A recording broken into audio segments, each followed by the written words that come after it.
최경환 경제부총리가 이 정부의 노동개혁 추진 방향을 발표했는데요. 박성호 YTN 경제전문기자와 함께 관련 내용 더 짚어보도록 하겠습니다. 박 기자, 어서 오십시오. 네. 사실 노사정이 어제 정부가 제시한 시한이었죠. 이 대타협을 이끌어내지 못하니까 오늘 정부가 이제 앞으로 노동개혁 어떻게 하겠다 청사진을 지금 밝혔는데요. 오늘 강조한 오늘 핵심적인 내용 뭐라고 볼 수 있을까요? 우선 어제라는 시한은 무슨 법적으로 규정된 시한은 아닙니다. 정부가 희망한, 정부가 바라는 시한이었고 어제 노사정이 합의를 이루지 못했지만 노사정은 내일 다시 오후에 협의를 더 하기로 했거든요. 이제 그런 와중에 정부가 좀 더 강한 의지를 표명했다 이렇게 볼 수 있는 건데요. 지금 최수 앵커가 질문하신 그 핵심 내용은 이렇습니다. 정부가 노동개혁 관련 입법을 추진하겠다라고만 밝혔습니다. 어떤 걸 하겠다는 것은 당정 협의를 거쳐서 할 문제이기 때문에 큰 아웃라인만 얘기를 한 거죠. 어쨌든 노동개혁 관련 입법을 개정안을 추진하겠다라는 게 얘기했고요. 그다음에 왜 그런 걸 하느냐? 임금 피크제를 내년부터 시행하게 돼 있거든요. 300인 이상 기업에서는. 그럼 임금 피크를 한다는 것은 기업에는 어차피 부담이잖아요. 그럼 부담을 기업으로서 완화될 방안이 필요한데 그러려면 정부의 입장에서는 공정한 해고 또는 노동계나 이런 데서는 쉬운 해고 이렇게 맞서고 있는 일종의 프레임 전쟁인데 그렇게 근데 그거를 위한 어떤 가이드라인 같은 걸 마련하겠다. 또 하나 있습니다. 그러니까 임금이라든지 근로시간이라든지 이런 게 근로자한테 좀 불리하게 바뀔 때 그거를 취업 규칙을 변경한다고 그러는데 그 조건을 좀 완화하겠다. 이런 거에 관한 그런 거에 관해서 정부의 명확한 그 가이드라인 같은 걸 제시하겠다라는 뜻이고요. 참고로 요새 벌어지는 임금 그 대기업 조선업계라든지 이런 데서 있는 그 파업 예고라든지 이런 거 좀 자제하라 이런 당부를 했네요. 내일도 당장 다시 또 노사정 대화가 열리지 않습니까? 그렇습니다. 오늘 이 정부의 발표가 이제 났는데 내일 그 대화 내용에도 영향을 좀 미칠까요? 어떻게 보세요? 글쎄 일단은 그 노사정위원회는 계속해서 협상을 하겠다, 협의를 하겠다는 거고 정부가 10일 어제까지 시한을 정한 거에 대해서 노사정 위원장은 꼭 정한 게 아니다. 불쾌감을 나타냈잖아요. 약간 정부와는 다른 입장을 하고 있는데 그 영향을 받을지 아니면 또 정부는 그렇게 얘기했지만 이 야당이라든지 노동계의 의견도 또 반영이 되지 않겠습니까? 그래서 내일 협상을 좀 지켜봐야 되겠죠.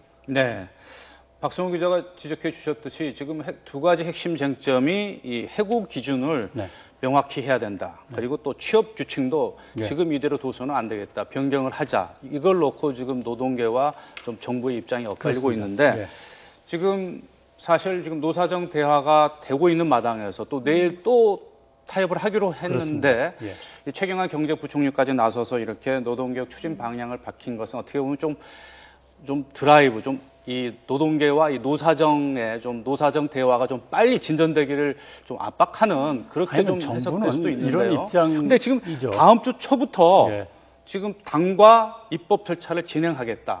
그런 뜻이 지금 내포되어 있는 것 아니겠습니까? 그러니까 이미 당정 협의는 14일을 하고요. 그 다음에 그보다 이틀 뒤에는 이제 여당은 의총을 열어가지고 당론을 확정을 합니다. 그런데 정부는 이럴 입장이에요. 아까 최경환 부총리가 얘기했듯이 보면 지금 청년 고용이 굉장히 심각하다. 지금 청년 고용 절벽이라는까지 얘기가 나오니까 이 노동개혁을 빨리 해서 간단합니다. 임금 피크제로 인한 기업의 부담을 거기서 좀 완화해주면 돈을 좀 절약하는 거 가지고 청년 고용을 좀 늘려보자는 거거든요. 그게 공기업도 있고 일반 부문도 있는데 거기에 대해서 또 논란이 분명히 있죠. 그게 연계가 되느냐 하는 논란도 있고요. 정부는 그만큼 다급한 그런 상황은 분명해요. 그러나 이제 노동계에서는 과연 그게 공정한 해고 규칙이냐, 쉬운 해고냐, 우리가 얼마나 이 사회 안전망이 정비가 돼 있느냐 이런 쪽에 대해서 지금 반발하고 좀 의구심을 갖고 있으니까 내일 노사정 회의가 좀 어떻게 될지 지켜보고요. 참고로 당정 협의를 내서 어떤 걸 하겠느냐? 모델 입법을 5개 정도 하는데 그게 무슨 법이라고 얘기하면 좀 어려우니까 무슨 내용이냐를 얘기해 드릴까요? 이렇게 됩니다. 간단합니다. 근로시간을 좀 단축해 보자.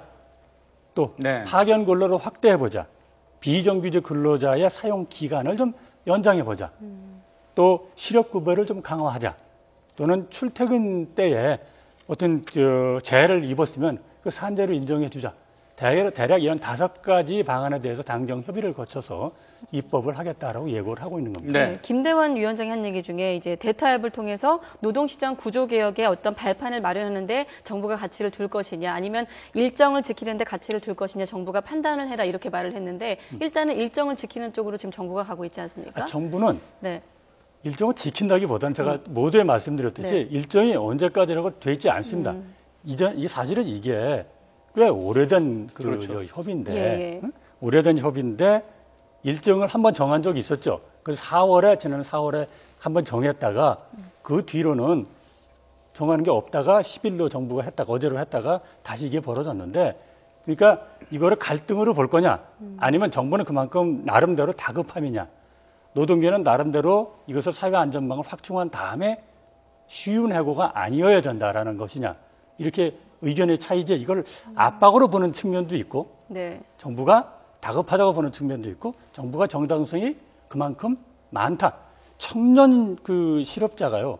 공식 통계보다는 비공식 통계가 있는데 이게 뭐냐면 취업준비생 이런 사람까지 합치면 한 116만 명이 되거든요. 네. 지금 또 청년 고용은 상황이 굉장히 네. 절박한 그건 분명하죠. 지금 실업 상황이 상당히 좋지 그렇습니다. 않죠.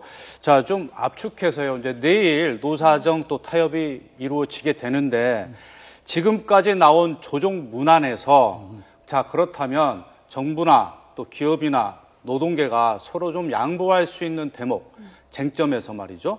그 가능성 좀 짚어주시죠. 가능성이 내일 타협해서 봐서는 어떻게 가능할 수 있겠죠. 근데 원래 65개 항 중에서 63개는 됐고요. 나머지 2개 남은 게 이제 그거 일반 해고 요건하고 네. 그다음에 이제 취업 규칙 변경 요건인데 우선 일반 해고부터 말씀을 드리면 네. 이게 정부가 반드시 노동개혁 입법에 포함돼야 된다고 그랬거든요. 네. 근데 그 어떤 형태로 되느냐가 이게 또 관건입니다. 왜냐하면 이게 취업 규칙의 정부 가이드라인으로 되는 건지 법에 들어가는 건지 논란이 있는데 네. 아마도 가이드라인 쪽이 더 많이 가능성이 높지 않을까 생각하고요.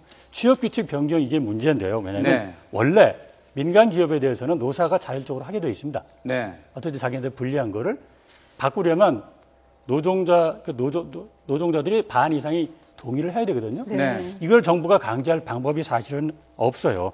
없는데 이거를 정부는 강력하게 가이드라인 지침을 마련해서 하겠다는 건데 이 지침은 사실은 중소기업 같은 데는 노조가 없는 중소기업은 많거든요. 그렇죠. 굉장히 많으니까 거기서 이게 거의 준용이 될 소지가 많은데 네. 이게 과연 명문화까지는 될 수 있겠지만 어느 정도 법적인 효력을 갖느냐 또 어느 정도 이게 사회적인 통념에 따라서 할 수 있다는 게 정부 입장인데 네. 사회 통념이 어느 기준이냐에 따라서는 노동자 입장은 또 다르고 네. 그래서 팽팽할 것 같습니다. 네, 이 노동개혁 추진 방향과 관련해서 이 최경환 경제부총리가 밝힌 내용 짚어봤는데요.